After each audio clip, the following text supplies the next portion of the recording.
मध्य प्रदेश के ग्वालियर शहर में हाईकोर्ट की ग्वालियर बेंच ने एक महिला को लेकर लगाई गई बंदी प्रत्यक्षीकरण याचिका को न सिर्फ खारिज कर दिया है, बल्कि याचिका दायर करने वाले उसके बेटे पर 5,000 रुपए का हर्जाना भी लगाया है। दरअसल प्रदीप विश्वकर्मा नामक युवक ने अपनी मां के कुछ दिनों से गायब होने का आरोप लगाते हुए याचिका दायर की थी।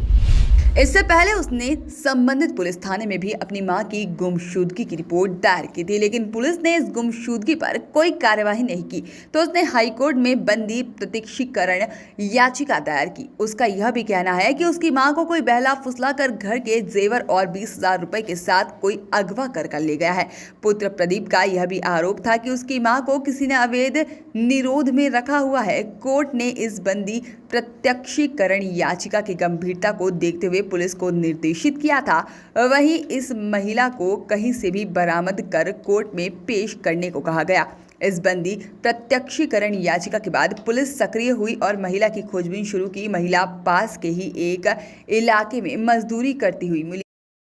पुलिस ने जब महिला को कोर्ट में पेश किया तो उसने बताया कि उसका बेटा उसे ठीक से नहीं रखता था, बल्कि प्रताड़ित भी करता था। इसके चलते वह खुद ही स्वेच्छा से अलग रहने के लिए चली गई थी और वह मेहनत मजदूरी कर अपनी गुजर बसर कर रही थी। इस पर कोर्ट ने बेटे द्वारा लगाई गई याचिका को खारिज कर दिया और उसके बेटे के खिलाफ 5,000 रुपए के हर्जाने का भी निर्देश दिया है।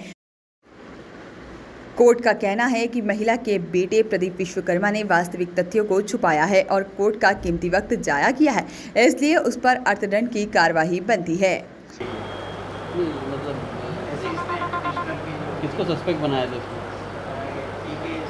आनंद नामदेव प्रजापति का नंबर 5 था। उस व्यक्ति के साथ नहीं चली गई। कोर्ट ने स्पेसिफिकली उसका नाम लेके भी पूछा कि वो कौन है, पता है मेरा मिलने वाले रिश्तेदार हैं, और मैं तो इंडिपेंडेंटली, पुलिस को भी इंडिपेंडेंटली ये खेती करती मिली थी एक फार्म हाउस। इस मामले में तो हेबियस कॉर्पस पिटिशन लगाई गई थी याचिका प्रदीप विश्वकर्मा के द्वारा, जिसमें उसने ये आरोप लगाए थे कि उसकी मां जो है वो घर से कपड़े और गहने लेके किसी के साथ चली गई है और उसकी मिसिंग रिपोर्ट भी लगाई गई, पुलिस में दी गई थी। मामले में जब जांच हुई तो पुलिस ने ये पाया कि वो उसकी जो प्रदीप विश्वकर्मा की मदर है वो किसी रॉन्गफुल डिटेंशन में नहीं है, और उसकी मां ने कोर्ट में आके ये बयान दिया कि उसका बेटा उसे ढंग से ट्रीट नहीं करता था और इस कारण वो अलग से रहने चली गई थी।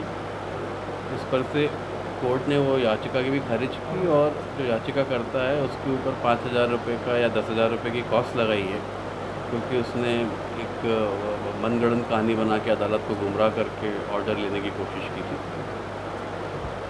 वॉइस ऑफ राइट्स के लिए ग्वालियर से सागर शर्मा की रिपोर्ट।